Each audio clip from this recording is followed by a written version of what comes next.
Seperti yang berhormat sedia maklum, pandemik COVID-19 ini dengan izin has triggered unintended economic consequences.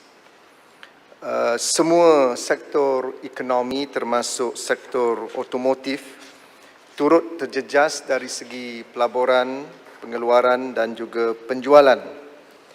Persatuan Otomotif Malaysia atau Malaysia Automotive Association telah mensasarkan total industry volume atau TIV sebanyak 607,000 unit bagi tahun 2020, merangkumi kenderaan penumpang dan perdagangan.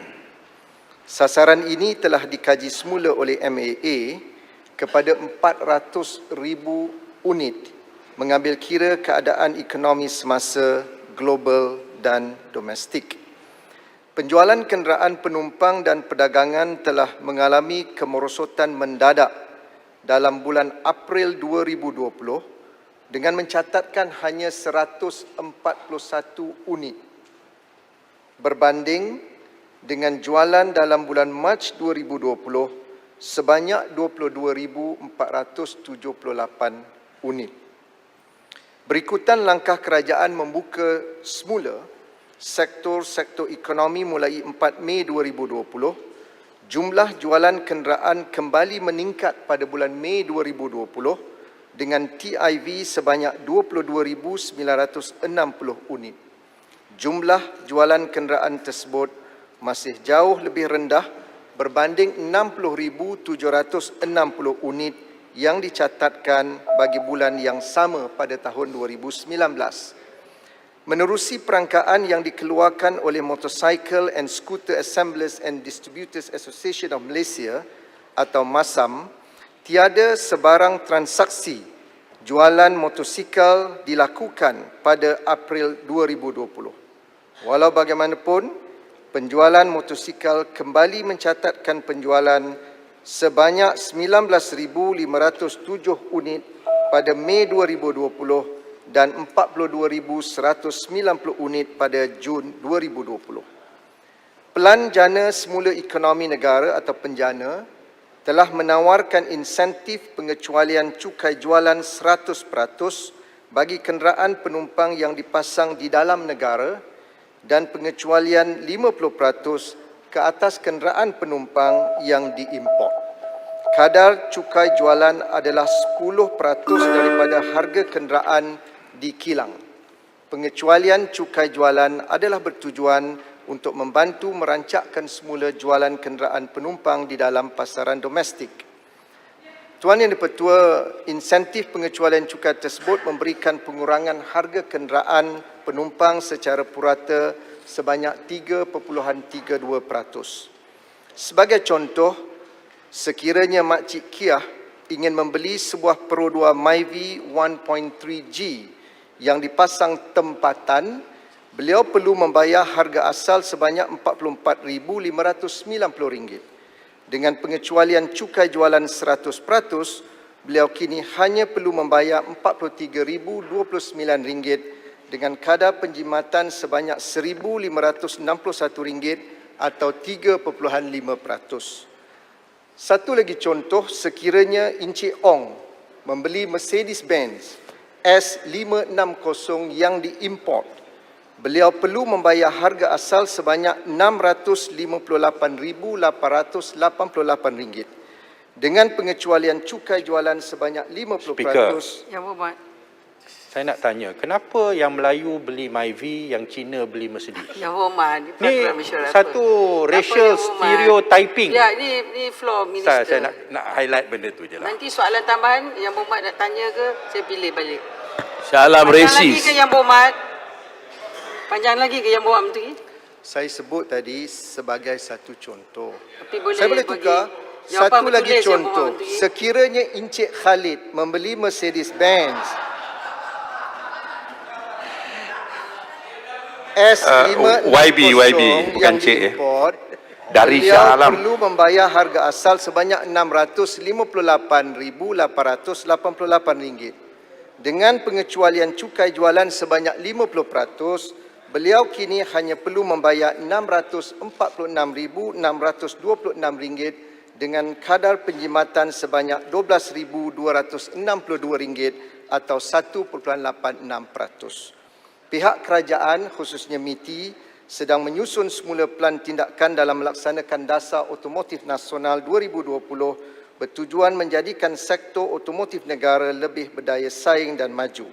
Langkah ini akan dapat membantu menyegerakan pemulihan sektor otomotif negara melalui galakan pelaburan dalam segmen kenderaan berteknologi tinggi dan mesra alam sekitar, pembangunan tenaga mahir tempatan, peningkatan aktiviti pembuatan bernilai tinggi terutamanya bagi produk pasaran lepas jualan atau dengan izin after sales market serta mengaplikasikan teknologi termaju dalam rantaian bekalan otomotif. Terima kasih. Yang Berhormat, soalan tambahan pertama. Terima kasih. Saya memang setujulah dengan apa yang Berhormat Shah Alam kata tadi, kita tak perlu stereotip lah. Orang Cina beli Mercedes, orang Melayu beli Perodua. Saya rasa ini memberi gambaran yang tidak begitu tepat lah. Soalan tambahan saya ialah berdasarkan kepada dasar otomotif kebangsaan yang telah disebut oleh Yang Berhormat Gombak tadi. Dasar ini telah dilancarkan oleh Yang Berhormat Langkawi dan juga Yang Berhormat Penampang pada awal bulan Januari tahun ini. Salah satu teras dalam dasar ini adalah promosikan next generation vehicles dengan izin ataupun NXGV. Ia termasuk kenderaan elektrik dan juga kenderaan yang level automation level 3. Jadi saya nak tanya Menteri, sama ada pihak MITI akan menggunakan peluang ini semasa wabak COVID ini untuk memberi insentif baru untuk mencapai matlamat menjadikan Malaysia sebagai hub di Asia Tenggara untuk pembuatan dan juga R&D kenderaan NXGV, kerana sebagaimana yang saya tahu tidak ada mana-mana kereta elektrik, kenderaan elektrik ataupun kenderaan hybrid yang sedang dipasang secara CKD di Malaysia. Terima kasih. 1 minit Yang Berhormat Menteri. Terima kasih Yang Berhormat Bangi. Kita sedia maklum bahawa NAP 2020 yang dilancarkan pada awal tahun ini memberikan fokus kepada 3 elemen yang baru iaitu Next Generation Vehicle, Mobility as a Service dan juga Industrial Revolution 4.0. Khusus untuk Next Generation Vehicle ini, kita sedang membangunkan standard kenderaan EV dan juga next generation yang dijangka akan diperkenalkan pada tahun 2021. Dan untuk makluman Yang Berhormat, pembangunan test bed next generation vehicle ini sedang dibangunkan di Cyberjaya bagi tujuan memudah cara pengujian dan juga pembangunan tempat kaitan dengan next generation ini. Terima kasih. Terima kasih. Mohon. Yang Berhormat Boleh. Pontian. Terima kasih, Datuk Speaker. Memang sebagaimana yang dimaklumkan tadi bahawa kerajaan mulai 15 Jun hingga 31 Disember mengecualikan cukai jualan 10%, 100% untuk CKD, 50% untuk CBU. Tapi Menteri tadi memberi contoh harga hanya turun 3.3% ke 3.5% untuk CKD. Mengapa tidak turun 10% harga kereta ini? Apabila kerajaan kurang cukai 10%, sepatutnya harga kereta logiknya turunlah banyak, bukan hanya 3.3% kerana kita ingin menguntungkan rakyat. Seterusnya, apa perkembangan projek kereta nasional ketiga, apa justifikasi, siapa yang bayar, apa faedah projek kereta nasional ketiga itu. Terima kasih. Terima kasih Yang Berhormat Pontian. Saya ingin menjelaskan di sini bahawa kadar cukai jualan sebanyak 10% daripada harga kenderaan di kilang dan bukan harga di atas jalan ataupun OTR.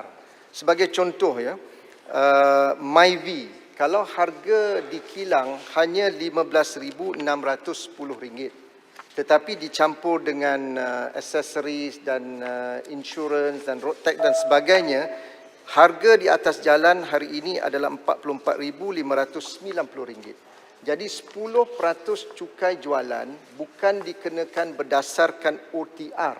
10% adalah dikenakan berdasarkan harga harga di kilang. Jadi bila kita waive 100% cukai jualan itu ialah berdasarkan 10% terhadap harga di kilang.